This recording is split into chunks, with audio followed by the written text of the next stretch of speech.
বৃহত্তর কুষ্টিয়া জেলার সব থেকে প্রাচীন মসজিদ কোনটি? তার নির্মাণ সালই বা কত? বৃহত্তর কুষ্টিয়া তথা কুষ্টিয়া, চুয়াডাঙ্গা, মেহেরপুর এই তিন জেলার সবচেয়ে পুরনো মসজিদটি রয়েছে আমাদের চুয়াডাঙ্গা জেলার আলমডাঙ্গা উপজেলার মধ্যে। আজ আমরা সেটাই দেখব এবং তার যাবতীয় ইতিহাস ঐতিহ্য জানার চেষ্টা করব ইনশাআল্লাহ। তো ওটা দেখার জন্য প্রথমে আলমডাঙ্গা শহর থেকে চলে গেলাম হাউসপুর ব্রিজের দিকে। হাউসপুর ব্রিজ পার হলাম এবং সাতকপাটের রাস্তা ধরলাম। সাতকপাট পার হয়ে সোজা রাস্তায় যাচ্ছি আর রাস্তার প্রাকৃতিক সৌন্দর্য উপভোগ করছি। আলমডাঙ্গার মধ্যে এই রাস্তাটা আমার কাছে সবচেয়ে বেশি সুন্দর লাগে। তবে আজকে যে পরিমাণ রোদ আর রোদের তাপমাত্রা, তাতে রাস্তার সৌন্দর্য খুব একটা উপভোগ্য মনে হলো না। তারপরেও আমরা সামনের দিকে এগিয়ে যাচ্ছি এবং এক পর্যায়ে পৌঁছে গেলাম খেজুরতলা বাজারে। খেজুরতলা বাজার পার হয়ে সোজা রাস্তায় চলতে চলতে পৌঁছে গেলাম জাহাপুর মোড়ে। জাহাপুর মোড় থেকে ডান দিকের রাস্তা অনুসরণ করে চলে গেলাম ঘোলদাড়ি গ্রামে। আর আজ যেহেতু ঘোলদাড়ির হাটবার না, তাই বাজারের ভিতর দিয়েই যেতে লাগলাম, কারণ এই দিকে রাস্তা অনেক শর্টকাট। বাজার পার হয়ে বাম দিকের রাস্তা অনুসরণ করে সামনে এগোতে লাগলাম এবং একটা সুন্দর রাস্তা দিয়ে যেতে যেতে ডানে মোড় নিয়ে পৌঁছে গেলাম সেই ঐতিহাসিক মসজিদের সামনে। আর এটিই হলো বৃহত্তর কুষ্টিয়া জেলার সবচেয়ে পুরনো মসজিদ এবং ধারণা করা হয় বিশিষ্ট সুফি সাধক হযরত খায়রুল বাশার ওমর শাহ রহমতুল্লাহ 1006 সালে এটি নির্মাণ করেছিলেন। তো ফাইনালি এখানে পৌঁছে গেলাম আর এমন একটা সময় এসেছি 2 মিনিট পরেই হচ্ছে জোহরের আজান হবে। তো যাক, ভালো যে একক তো নামাজ এখান থেকে পড়ে যাওয়া যাবে আর কি। আজানের সময় হয়ে গেলে মসজিদের খাদেম সাহেব আমাকে আজান দেওয়ার জন্য বললেন এবং তিনি নিজেই মাইক অন করে দিলেন। আর আমি আর কি করব, আমার হারিয়ে গলায় একটু চেষ্টা করলাম আজান দেওয়ার। আশহাদু আল্লা ইলাহা ইল্লাল্লাহ।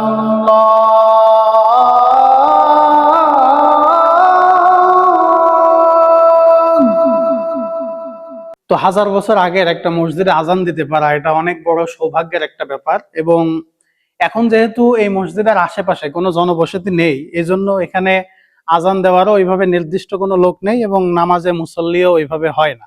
আজানের পর নামাজের সময় হয়ে এলে নামাজে দাঁড়ালাম এবং ফরজ নামাজের ইমামতিটাও আমাকেই করতে হলো। নামাজ আদায় হয়ে গেলে মসজিদের ভিতরে গভীর মনোযোগ দিয়ে দেখতে লাগলাম। দেখতে পেলাম দেওয়ালের গায়ে খোদাই করে পুরোনো দিনের বিভিন্ন নকশা। তবে দীর্ঘদিন পরিচর্যার অভাবে নকশার উপরের রংগুলো সব নষ্ট হয়ে গেছে। মসজিদের মূল অংশটা খুব বেশি প্রশস্ত না, সর্বোচ্চ 2 কাতার মানুষ নামাজ আদায় করতে পারে। মসজিদের বাইরের দিকটাও বেশ আকর্ষণীয়। পুরোনো দিনের স্থাপত্য শৈলী অনুসরণে এর উপরেও রয়েছে ঐতিহ্যবাহী 3টি বিশাল আকৃতির গম্বুজ এবং এটাই মূলত মসজিদের মূল অংশের ছাদ। এছাড়া মূল অংশে আর কোনো ছাদ নেই। নামাজ শেষে মসজিদ থেকে বের হয়ে খাদেম সাহেবের সাথে দাঁড়িয়ে দীর্ঘক্ষণ কথা বলছিলাম, তখনই জানতে পারলাম আমি এখন বর্তমান যে জায়গাটায় দাঁড়িয়ে আছি এই জায়গাটাতেই নাকি খায়রুল বাশার ওমর শাহ রহমতুল্লাহ এর কবর।